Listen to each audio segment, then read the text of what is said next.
Ladies and gentlemen, we'd like to get started here at the Fabricator Stage. We welcome you to the next presentation, What is Your Business Worth? And talking a little bit about increasing the value of your business, how to evaluate it, and how to have a plan to move on from that. Or whatever that plan might be. We'd like to welcome Rich Katzmann and Ed Young that are going to present this to us, and we'd like to turn the time over to them. Thank you. Thank you, Blake. Thanks for all the emceeing today. We really appreciate it. This is my favorite topic. This is my 8th educational session of coverings, and this is by far my favorite topic. So we're going to get into it here quickly. A little bit of information about myself real quickly. I run the Rockheads Group. The Rockheads Group is a like-minded grouping of countertop fabricators ranging in size from 5 million to 250 million. The reason they joined the group is to share best practices, to network with each other, to attend events, very much like-minded companies that want to all get better. We also have some group purchasing as we are a buying group. So if you have any interest in learning more about the Rockheads, please come over. But really what I like about this topic is it matches my background. I was a mergers and acquisitions consultant way back in my 30s. I've started up a couple of companies. The most recent company that I'd started up, we sold, we hired an investment bank, we interviewed private equity, we sold to a strategic investor, and I've got a lot of experiences from that transaction that we're going to talk about a little bit here today. So I've got about 10 years of Stone experience, got about 10 years of M&A experience, and that's what I want to kind of bundle together to share with you guys. Mr. Young. If you can't tell, he's a little bit jacked about this topic. Also, a quick reminder before I get into that. Coverings is recording these sessions. They will have them available. They will post them later on. You'll be able to access them so you can visit them again if you like it, if you can stand listening to us again. But my name's Ed Young, fabricatorscoach.com. What we do is work with shops to help them solve problems that they can't solve in terms of running their business. You're struggling to hit your profit margins. You're struggling to make a profit. You don't know how to fix that. You've got an exit strategy. You're not sure how to make that happen. Those are things that I help you do. My background is I've run manufacturing plants in multiple industries. I've been in this industry for about 20 years. I've owned my own brick and mortar business, and I ran a fab shop for a few years. So kind of a broad background, but hopefully some good experience to help you out. So there we go. We're gonna break this into 3 kind of segments. One is we're just gonna talk about the different types of companies out there that might be interested in buying your shop and the different kind of fundamentals that they're gonna offer. Very different in how they treat your employees. Very different on what they want you to do after the transaction. So we're gonna talk a little bit about the different types of players out there, give you a better feel for that. Then we're going to get into business valuations. You're going to be able to get some simple math to help you determine within a relative degree of accuracy what your business is worth on the market today. And then as important as that, or probably more important, we're going to talk about what you can do to drive that up.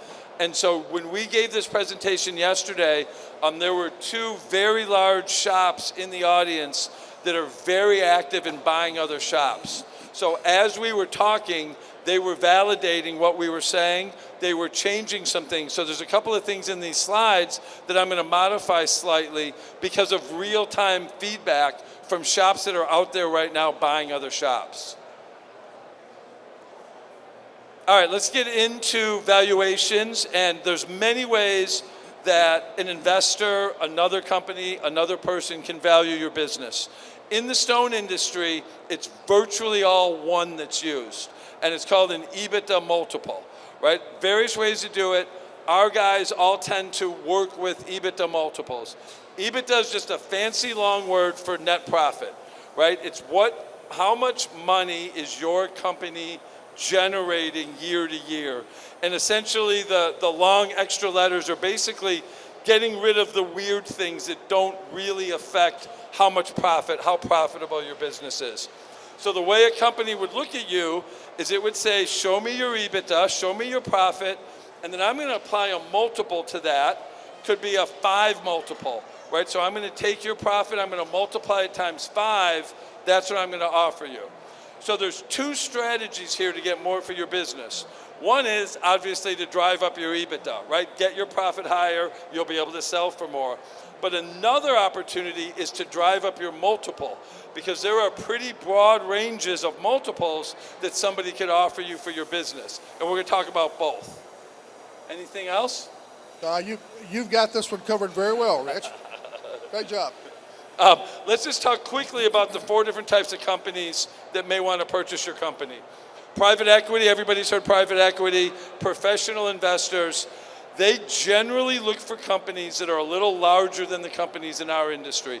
Usually, if you're going to sell to private equity, you need to be returning about $5 million a year in EBITDA or profit. And so if you work backwards from that, saying, okay, I generate 10% profit.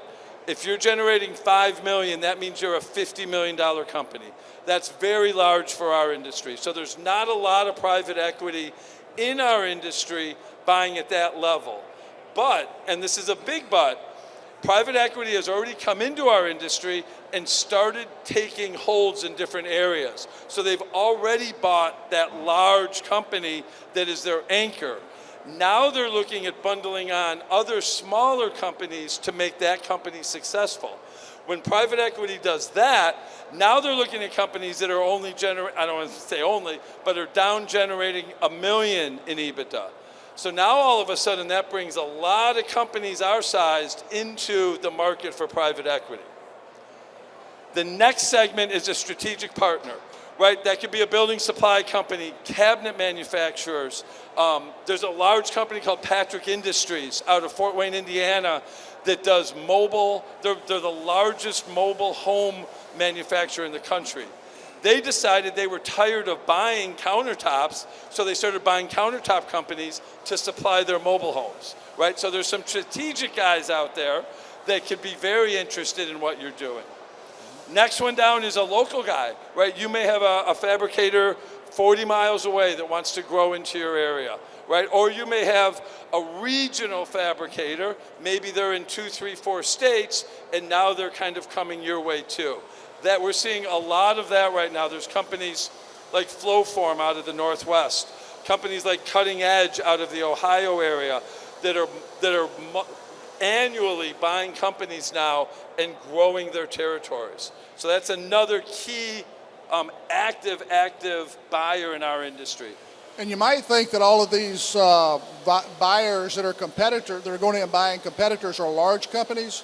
They're not necessarily large companies. There's a company I worked with, actually in Ohio, that's about a $3 or $4 million shop. But they started planning several years ago their expansion strategy. It includes acquisition, so they got their processes dialed in very tightly. They started really banking their cash, and then they started identifying targets, and now they're starting to make acquisitions. So it's not always a big buyer that's coming in and doing these acquisitions as well. Sometimes it's smaller shops. Interesting, yep. And then the one we've seen, and you mentioned this yesterday too, we call it Individuals 2.0, and it's essentially people or partners that have made considerable money in other industries that look at our industry as very attractive and want to buy in.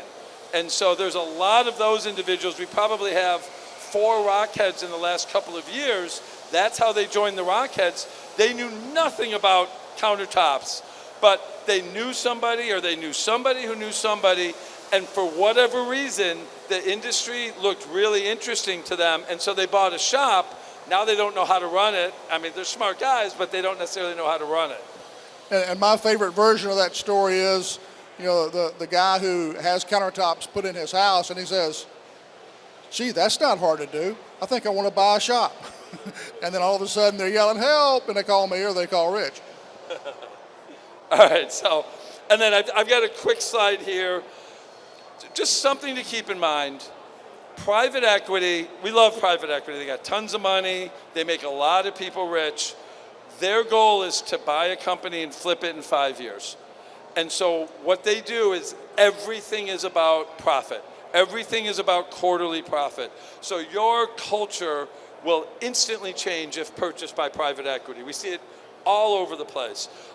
It's nice because the owner gets a nice big check, can walk away from the business, but the flip side to that is the reason they're buying the business is they believe they can consolidate you with other companies.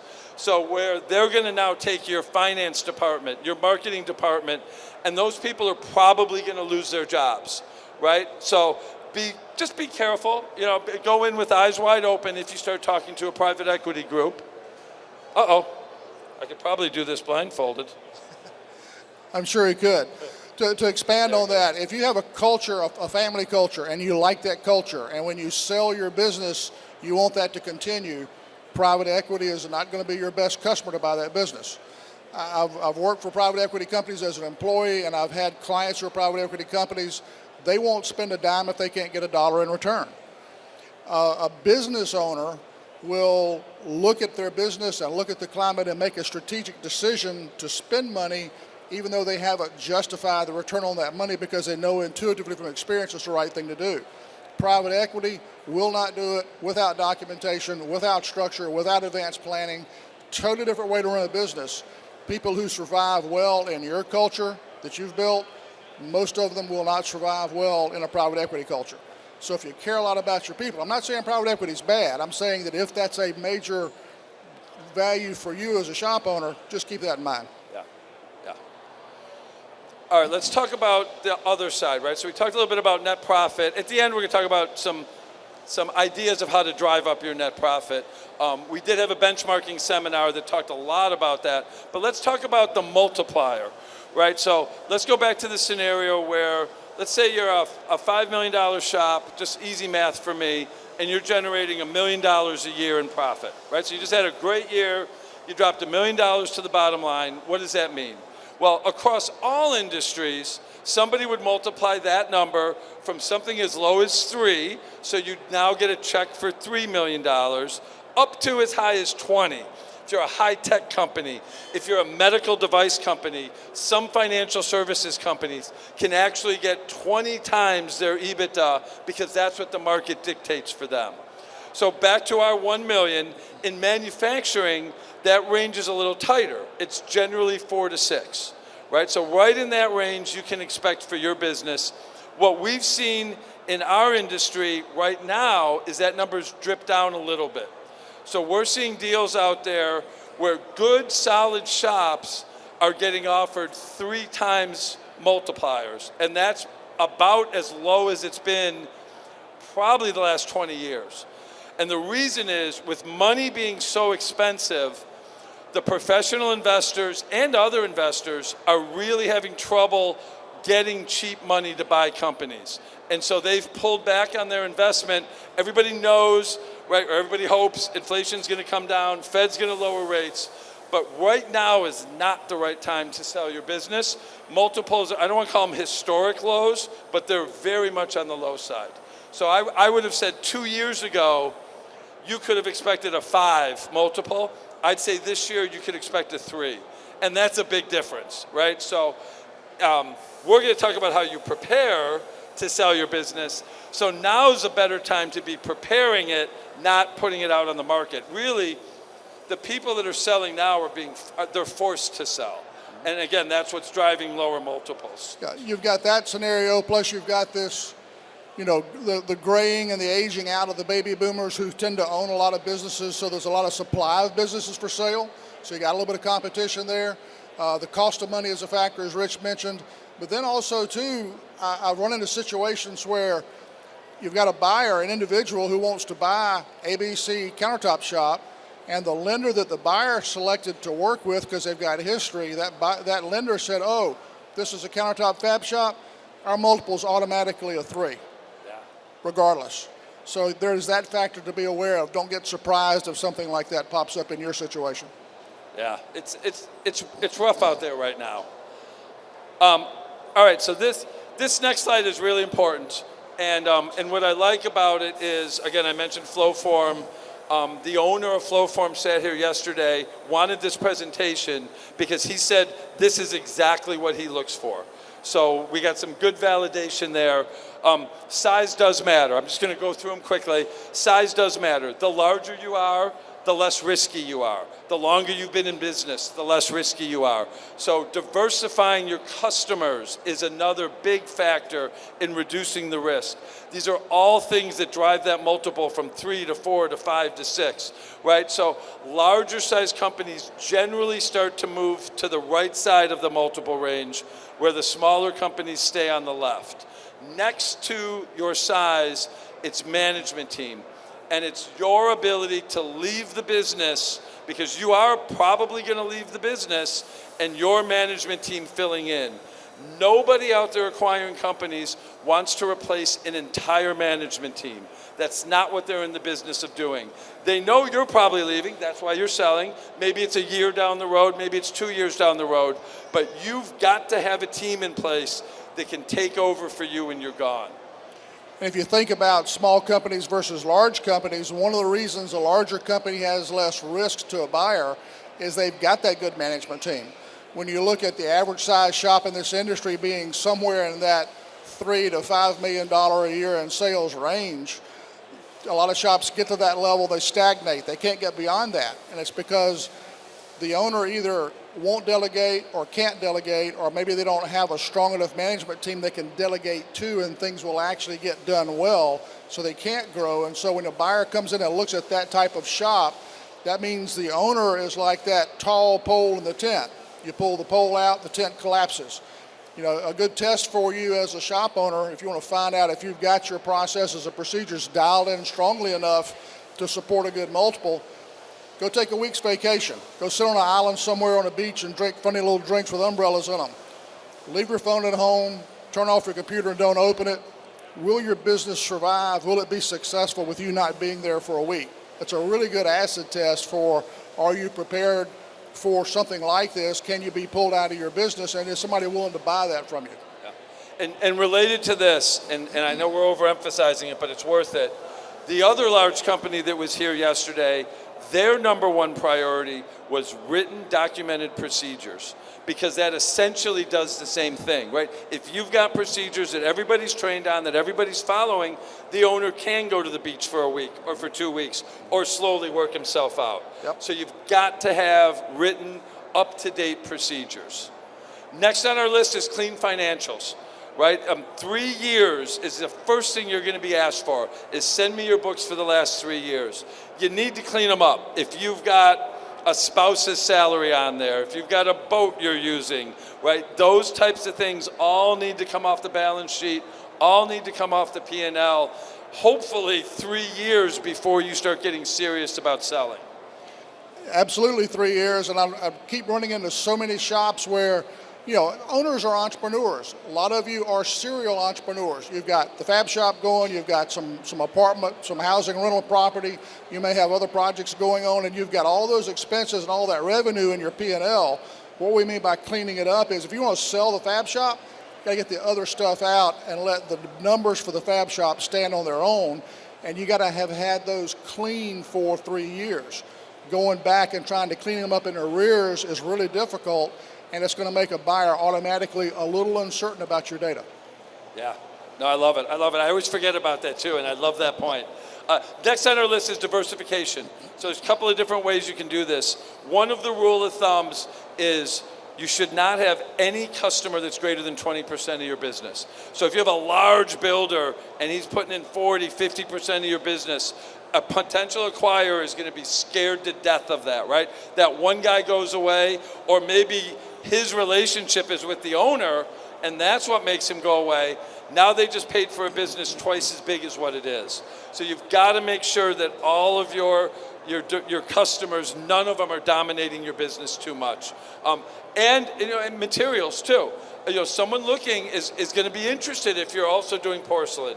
Maybe you're doing solid surface, because you can diversify across materials too, that again helps eliminate some risk from the acquirer. And that kind of goes back to that parallel between small companies and large companies. The way smaller companies get large, one of those ways is by diversifying well, so that as economic cycles come and go, they can take advantage of those, still grow, still be profitable, and it's that type of robustness of the business that a buyer really likes to have. That will help drive that multiple up. Yeah. And the next one on our list, we're almost done, I apologize, is management reporting. This one, is, in my mind, is kind of the, I'm gonna say it's the easiest one. The owner goes in, you've got good, solid management reports that you're using. That immediately gives the person acquiring the company the embedded assumption that you know what you're doing, right? So if you can whip out, a quarterly report or an inventory report or whatever it is, immediately they're gonna feel more comfortable about your company. Leading indicators, lagging indicators, trends, facts. Ma'am, nothing but the facts, just give me the facts. And if you stay for the next session, which is the Fabricator Forum, one of the topics is definitely going to be silicosis and OSHA, right? OSHA readiness. At the Rockheads, we strongly recommend the voluntary OSHA, where you invite them in and then they inspect you and now you're ready to go. So look into voluntary OSHA. Make sure your employees are safe. You're going to hear a lot about that next. But again, picture yourself as the acquirer. The last thing they want is a bunch of lawsuits from your employees if they're looking to buy you. Yeah, take advantage of NSI's free silicosis and slab handling certification. It's the best thing you can do, and it's the best money you'll spend. Yeah, and last but maybe least, I would say last but least, a lot of acquirers these days are calling your customers. They'll want your top 5 customers. They're going to give them a call, and they're going to say, tell me about this if we buy. So you've got to be ready to expose a little bit of your intent to your customers, because they are looking to actually hear it from them of how solid the relationship is. Yep. That's about it. All right, yeah, right. All right. So talked a lot about multiples. We're running a little late, so we're going to blow through EBITDA. If you didn't sit in on our benchmarking session, you can get the presentation and look at it. We break down pricing to customers. We talk about gross margin. We talk a lot of different elements that can help drive your EBITDA. One thing we mentioned in that, an average shop in our industry is returning 5 to 6% EBITDA. So that's average in our industry, throughout the countertop industry. It is very achievable to get to 10. It's a little harder to get to 15, but everybody here should be striving to at least be in double digits for EBITDA. And right, it's multiples, it's materials, it's your pricing models, tons of factors. I mean, Ed, that's what you really help companies with, is going right to the bottom line and building up. And without getting into the details of how the numbers that Rich has got are great data, comes from the benchmarking at Rockheads. There are a lot of shops out there that are in double digits. They're doing 15%, 20% net earnings. It's not that difficult to do, but you've got to change. A lot of times what it takes is changing that mindset from a lifestyle business to a business that's a vehicle to help you get where you want to go when you're not doing this business anymore. That's the real key to making that first step to drive that earnings up. All right, and that's about it. Blake, I think we left a little time for questions, right? Yeah, we do. Any questions for Rich and? As we're waiting no. on questions, if you'd like a copy of the presentation, hit this QR code with your phone, put in your email address, we'll email you a copy of that. We also know that there'll be other questions that'll pop up after this session. Coverings is recording this. They will publish this in the future. But we're also going to have a webinar in, I think, July, and you can sign up for that free webinar with this QR code as well. None of these are sales pitches. We're just trying to provide good information for you to help you with your business. Any questions for Rich or Ed? Let's give Rich and Ed a round of applause. Thanks, folks. And then back here at 4 o'clock, we have a great session, the Fabricators Forum. That's always a great session, great lineup of panelists, 4 o'clock back here. We also want to remind everybody to visit the Natural Stone Institute booth, visit the Rockhead booth, visit the ISFA booth. These are all great associations to help you to build your business. Appreciate it. We'll see you back at 4 o'clock. Thank you.